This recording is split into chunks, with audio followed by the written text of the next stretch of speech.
Hoje é a confraria das supermulheres. Autoestima. Bom, gente, então, hoje vamos falar sobre autoestima, né? Quanto que isso influencia as conquistas de cada ser humano, independente de ser homem ou mulher. De onde será que se origina isso? De onde será que cada ser humano se apropria de certas coisas e de uma maneira muito peculiar, porque cada ser humano é único, ainda que muito pequenininho, ele tem o poder de escolha, né? E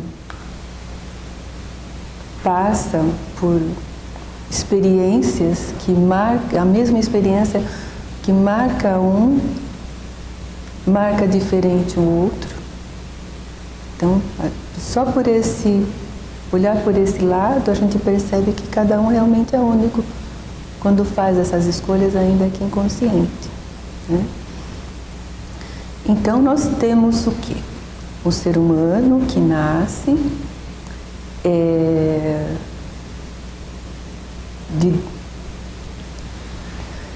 em lares muito diferentes um do outro, uns com o par de pais completos, outros faltando um deles, outros são acolhidos pelos parentes, e cada um vai fazendo uma leitura muito peculiar daquela situação e vai trazendo para si esses valores que são sentidos. Então, esse sentimento é de acolhimento ou às vezes é de rejeição, né? E o que seria fundamental para cada ser humano seria alimentar um narcisismo, para que esse narcisismo fosse a base de toda a autoestima dele. O narcisismo que chamam na psicanálise de narcisismo primário. O que vem a ser? É sentir-se único, é sentir que tudo gira em volta de si mesmo, que seria o que o bebê, né, percebe. Para o bebê, é como se o mundo fosse para ele. Como se todo o amor do mundo fosse voltado para ele. E é dessa forma que ele sente. E com o desenvolvimento dele, que ele vai percebendo que não é bem assim. Porque ele vai ser educado. Tá? E nessa educação que ele receber, não é uma educação só de passar a mão na cabeça da criança. Ela vai ter que se frustrar. Ela vai ter que trabalhar com essa frustração, de perceber que além dela existe um outro, que também tem sentimentos. E se ela não souber fazer essa leitura, consequentemente, ela vai se tornar uma pessoa muito egocêntrica. Vocês conhecem alguém assim? Que eu sou, eu aconteço, eu faço, vocês não são nada, vocês só me servem, né? E quando a questão é o inverso, quando essa criança ela se sente rejeitada, o que vocês acham? Como é o jeito delas? Vocês não vão saber responder, que vocês todas forem bem acolhidas, muito amadas. A gente coloca a necessidade do outro. Exatamente. Então o outro passa a ser o centro da atenção. E ela, muitas vezes, acaba sendo um paninho do chão, que a gente vai lá, pisa em cima e ainda faz assim para limpar a sujeirinha do chão. E muitas pessoas trazem esse simbolismo de como elas se sentem. Eu sinto que as pessoas pisam em mim. E há um sofrimento embutido de desvalor muito grande, né? Muito a ponto de paralisar a vida dela. Porque se ela não tem valor, para que eu sirvo? Para que ela serve, né? É a leitura que ela faz, tá? Então, nós temos uma energia, né? Chamada, dentro da psicanálise, de libido. E essa libido é que movimenta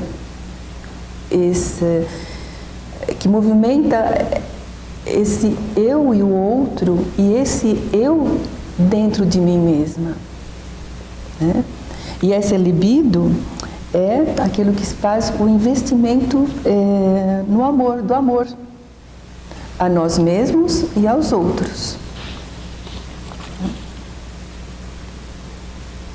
Bom, então nessa fase do bebê ainda, né? Esse investimento, ele sente que é todo voltado para ele. Porque se vocês, por exemplo, cruzar aqui nesse espaço, se vocês veem um nenezinho, eu duvido que alguém não olhe para o nenê. E dá nem que seja meio sorrisinho, mas dá. Né?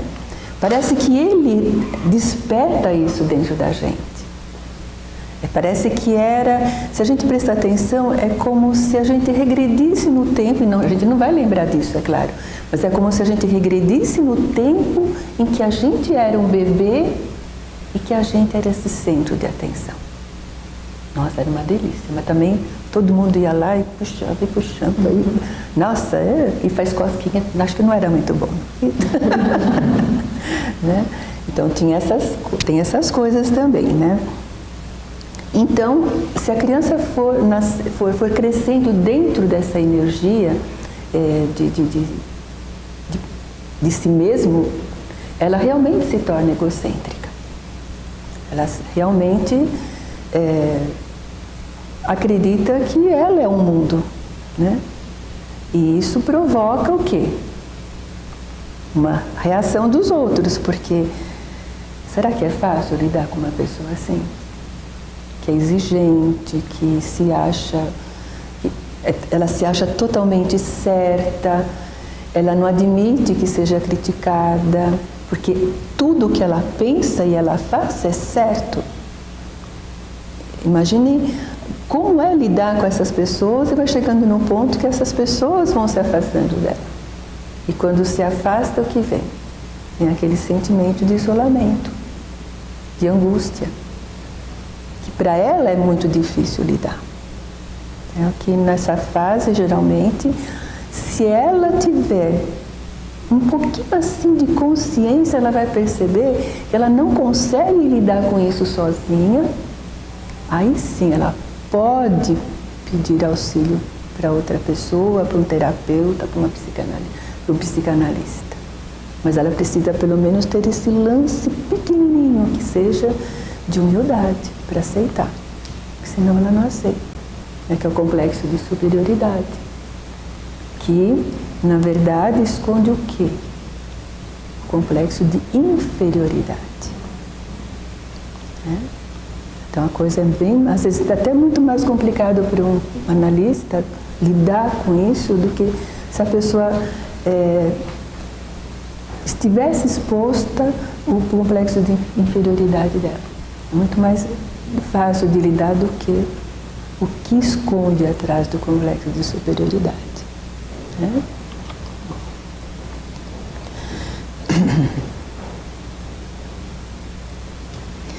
Então, esse egocentrismo, muita gente pode perceber, né? A gente pode perceber nitidamente do bebezinho que chora quando quer mamar, chora quando tem a fraldinha suja.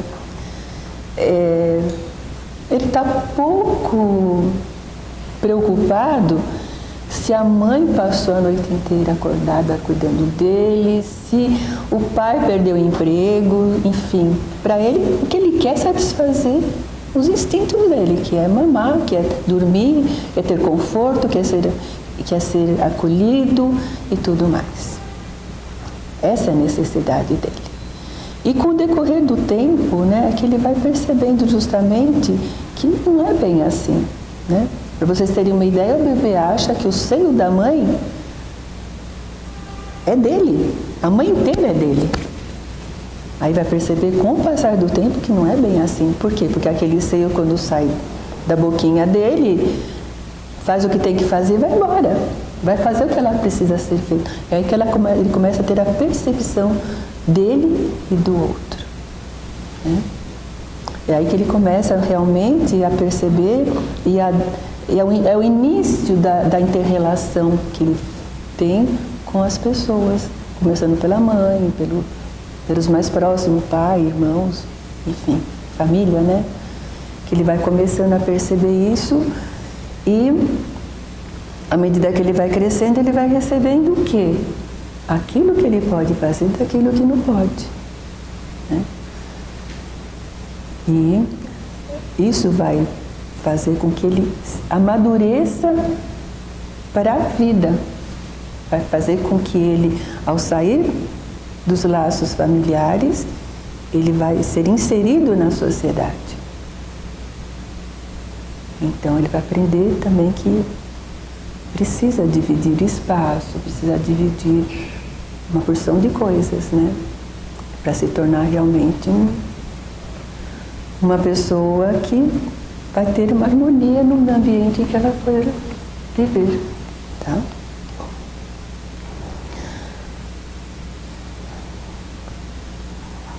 Então essa falta de egocentrismo, né? Ela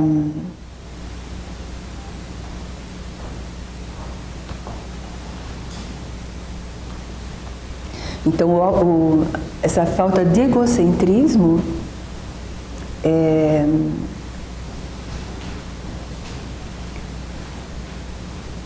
faz com que ela esteja distante de si mesma, né? Ela pode até estabelecer relações, mas ela não vai se respeitar. Porque à medida que ela não tem um pouco dessa libido de autoestima, ela não se valoriza, ela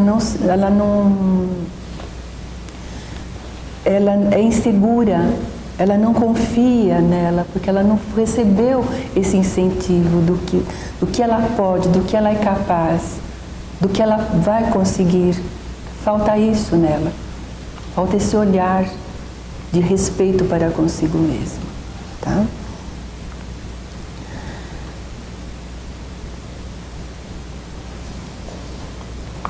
Então, no período que ela começa realmente a ser educada, esse egocentrismo vai cair por terra, porque é onde ela começa a receber os nãos.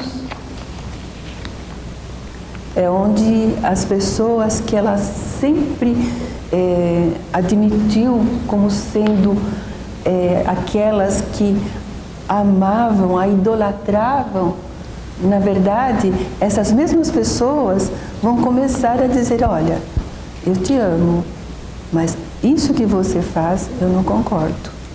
Ela, na cabecinha dela, ela pode até pensar que está perdendo o amor, quando na verdade ela continua sendo amada, ela só não está sendo aceita nas atitudes que ela faz, que não é de acordo com as regras da casa, com as regras da escola que ela vem a frequentar, tá?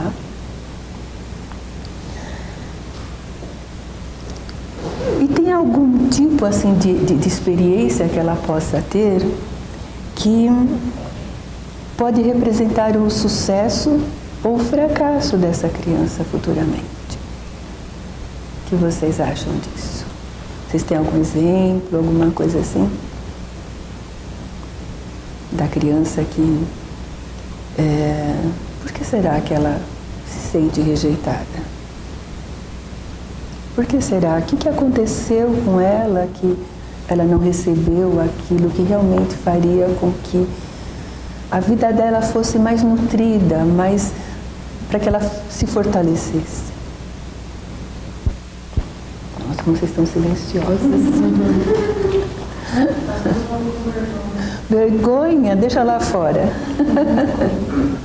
O acolhimento. Acolhimento, né? Mas e quando a criança ela faz uma leitura errada? Pode acontecer? Por Pode. exemplo, comigo. Eu tenho uma experiência com a minha mãe de que eu sempre me senti como se eu fosse rejeitada. Mas não, ela sempre fez de tudo para me fazer feliz dentro das possibilidades dela. Só que eu ia de outra forma, porque eu queria que ela me tratasse da forma que me fazia bem. Eu nunca entendi o lado dela. Então eu passei a vida inteira achando que minha mãe não cuidou bem de mim, minha mãe não me ama do jeito que, por exemplo, as minhas amigas dão super bem com as mães. Por que eu não? Mas é a forma que eu entendi. Isso. Então, acho que depois que eu criei mais maturidade, eu passei a entender o lado dela. E ela é mãe, ela é ser humano, normal, assim como eu, e ela nunca vai ser 100%. Do jeito